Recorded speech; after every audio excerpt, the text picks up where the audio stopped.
Kita akan masuk ke dalam pembahasan sunanul fitrah.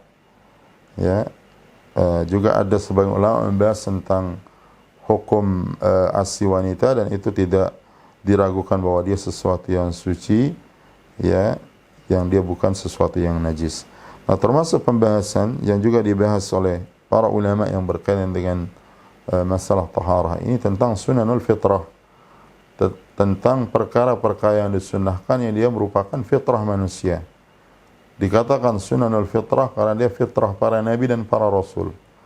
Dikatakan dia sunanul fitrah, ada yang mengatakan karena itu fitrah manusia asalnya yang harus dia jaga pada asal penciptaannya ketika diciptakan oleh Allah Subhanahu wa taala, dan melakukan hal-hal yang diarahkan oleh syariat yang berkaitan dengan sunanul fitrah ini, maka orang yang melakukannya dia akan mendapatkan pahala di sisi Allah Subhanahu wa taala.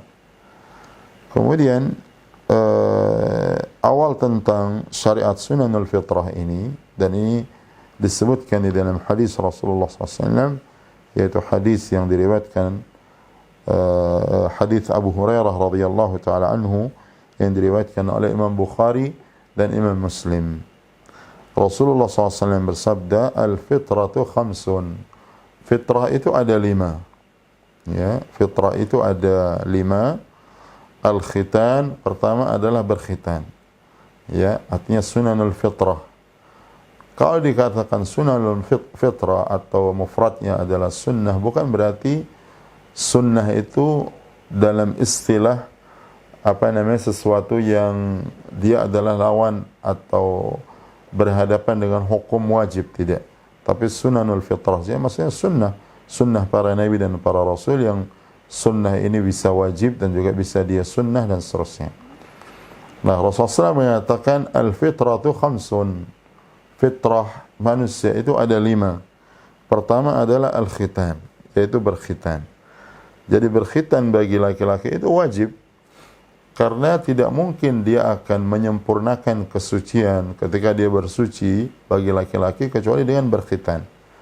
Dan para ulama usul menyebutkan kaidah ma la yatimul wajibu illa bihi fahuwa wajibun.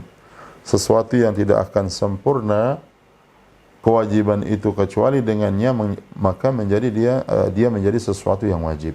Sesuatu yang tidak akan sempurna kewajiban itu kecuali dengannya, maka dia menjadi sesuatu yang wajib.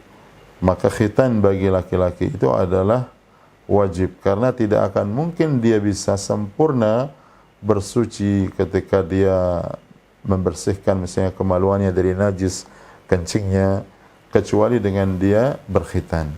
Maka itu disyariatkan khitan bagi laki-laki, dan itu hukumnya wajib. Sedangkan khitan bagi wanita itu adalah sunnah atau mustahab, atau disebutkan oleh Rasulullah SAW sebagai makramah, ya, sebagai bentuk kemuliaan.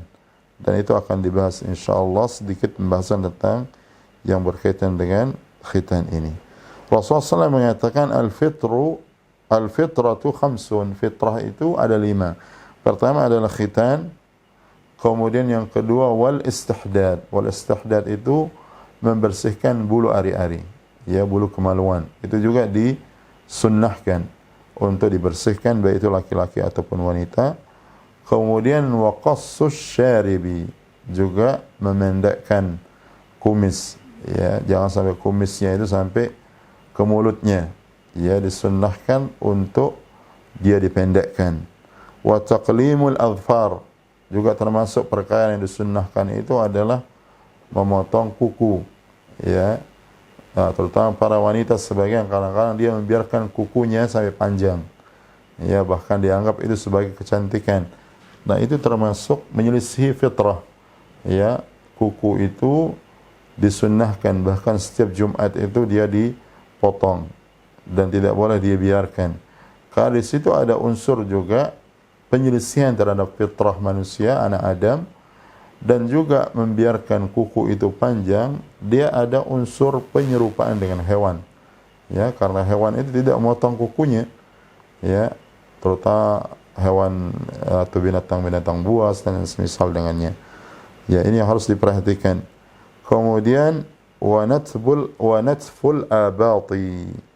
Termasuk juga yang disunnahkan dan ini berpahala melakukannya adalah yaitu mencabut bulu ketiak.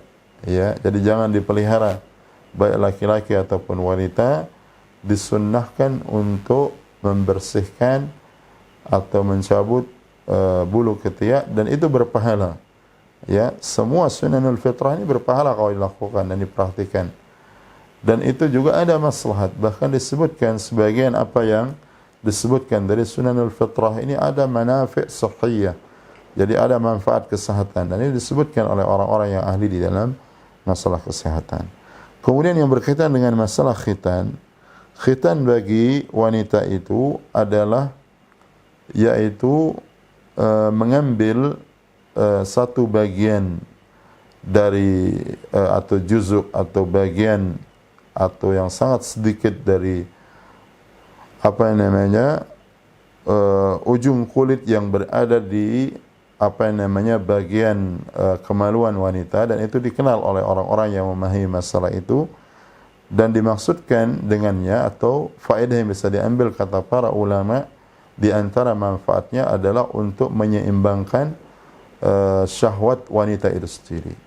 Oleh karena itu diperintahkan kalau khitan bagi wanita itu adalah makramah, dia kemuliaan dan dia hukumnya sunnah dan tidak wajib seperti laki-laki, diambil bagian sedikit dari apa namanya bagian tertentu dari kemaluannya itu, ya, dan apa namanya manfaatnya adalah untuk menyeimbangkan syahwatnya, karena kalau dibiarkan tidak khitan sama sekali dia akan menjadi wanita yang apa namanya memiliki syahwat yang sangat tinggi. Tetapi juga kalau terlalu dia dipotong banyak juga itu yang menjadikan dia tidak baik dan tidak maslahat bagi dirinya dan juga bagi suaminya. Disebutkan bahwasanya khitan itu bagi wanita adalah disunnahkan dan dia termasuk kemuliaan. Jadi bukan sesuatu yang menyakitkan bagi wanita atau penghinaan bagi wanita, tidak, bahkan itu kemuliaan bagi para wanita. Oleh karena disebutkan oleh para ulama bahwasanya khitan bagi laki-laki itu wajib, sedangkan bagi para wanita maka dia adalah sunnah dan kemuliaan. Dan di antara dalil yang menunjukkan disyariatkannya khitan bagi seorang wanita adalah sabda Rasulullah sallallahu alaihi wasallam yang mengisyaratkan hal tersebut di dalam hadis yang sahih yang diriwayatkan oleh Imam Muslim. Beliau Rasulullah SAW mengatakan idza jalasa, dan ini berkaitan sebenarnya dengan hal-hal yang mewajibkan orang itu mandi wajib atau yang berkaitan dengan mandi janabah. Rasulullah SAW bersabda dalam hadis yang sahih riwayat Imam Muslim, idza jalasa baina syu'abiha al-arba' wa massal khitanul khitana faqad wajaba al-ghuslu. Rasulullah SAW bersabda, jikalau seorang laki-laki itu dia duduk di antara dua bagian syu'ab itu cabang, maksudnya di antara 4 cabang yang ada pada jasad wanita. Maksudnya dia dalam posisi bergaul, ya, seorang laki-laki itu menggauli istrinya dan dia berada pada posisi di antara 4 cabang dari tubuhnya, maksudnya 2 kakinya dan 2 tangannya, artinya dalam posisi dia jima atau dia menggauli istrinya. Wa massal khitanul khitana, tadi disebutkan, dan menyentuh khitan laki-laki itu khitan perempuan. Nah ini kata para ulama menunjukkan bahwa hadis ini mengisyaratkan bahwasanya laki-laki itu dikhitan dan juga wanita itu dikhitan. Karena Rasulullah SAW mengatakan wa massal khitanu, maksudnya kemaluan laki-laki, al khitana kemaluan perempuan, dan itu disebutkan dengan kalimat khitan, menunjukkan bahwasanya laki-laki itu berkhitan dan juga wanita itu berkhitan. Beliau mengatakan wa massal khitanul khitana faqad wajabal ghuslu, dan kalau tersentuh kemaluan atau khitan laki-laki dan khitan perempuan bersentuhan, faqad wajabal ghuslu, maka wajib dia mandi.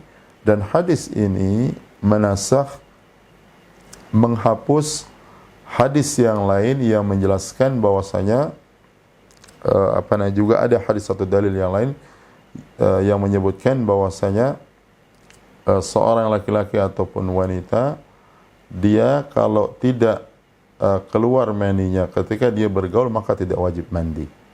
Ya, justru hadis-hadis ini dia menasakh atau membatalkan riwayat yang lainnya yang menyebutkan hal tersebut, bahwasanya walaupun dia hanya bertemu khitan dengan khitan antara laki-laki dan wanita, walaupun dia tidak sampai keluar maninya, maka dia wajib untuk mandi janabah.